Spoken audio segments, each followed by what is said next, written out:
Good morning, my tribe, my XRP army, and everybody out there in YouTube land. I hope you had a good weekend. Today is Monday, the 16th of June, and tomorrow the Senate votes on the Genius Act. And then it goes to the House. I believe it'll pass. Hey, tell me down in the comments below what you think this is going to do for stablecoins, especially regulated stablecoins. If regulated stablecoins be initiated, we get legislation on it and guidance and everything starts to pop off on that, it's going to pull unregulated coins up with it. Everything will rise with it as money flows in. But the primary recipients are going to be regulated stablecoins. ISO, what is it? 200000000000022, something like that. I think it's 3 zeros, whatever it is. That government regulation that they comply with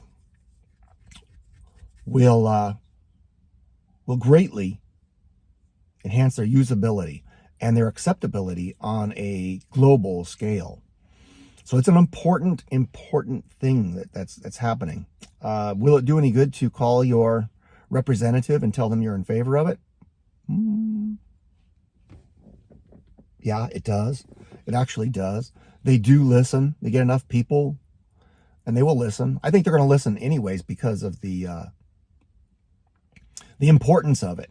But that doesn't absolve you and me from our responsibility to let them know that we think that it's a really good idea. Spend a couple, this is for you in the US. I know I have people, some in Australia and other places. You got your own battles to fight, but take a few seconds and look it up online and see how you get in touch with your representative or your senator and send them an email.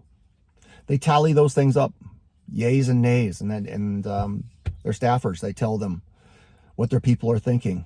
Not that all of them give a crap, but some do. And if yours does and is swayed by that, then yay for us, because then, you know, we can say something like, hey, XRP, $100,000 today, please. And we'd be on our way to it. So that's what I got really today. The markets are still kind of shaken over the June 14th riots called No Kings, which we don't have a king here anyways. We have a president that's duly elected. So I don't know why they're complaining. Oh, I know why they're complaining, because they didn't win. And they're throwing a tantrum like little children, and that throws the markets into a tizzy. The more this goes on, the more blood there will be in the streets, and that means that you have more opportunities to pick up more XRP at a lower price. Not sure that's a good thing. That's a good thing. I'm not sure that the reason why is a good thing.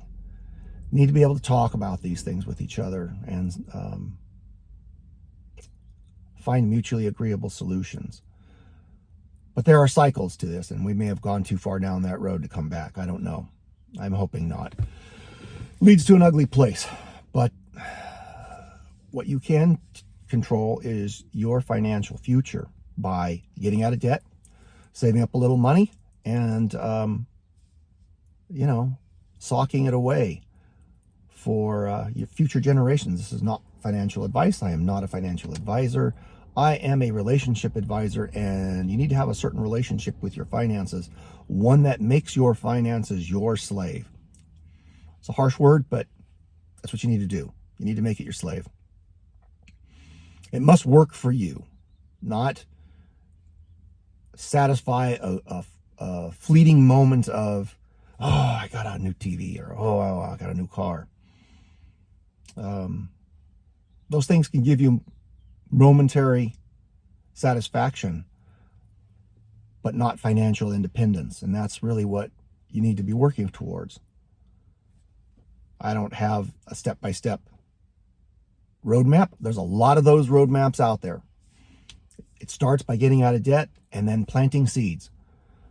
For me, it's buying $50 worth of XRP or $1,200 worth of XRP. Get 600 XRP, put it on an off-ledger storage device, cold storage, and bury it in your backyard or a national park or whatever. The idea is that you set it aside and you don't touch it because you allow it to grow. If you cut down a yearling sapling 1 year after you've planted it and use that for firewood, you're only going to get a day's worth of firewood. If you let it grow into a mighty oak, that mighty oak will provide you shade all the way along the way, acorns to eat and for the squirrels, and then when it comes time to process it, you'll have yourself enough firewood for several seasons. That's the point. God bless y'all. Take care, and I'm out. I am not a financial advisor, and this is not financial advice.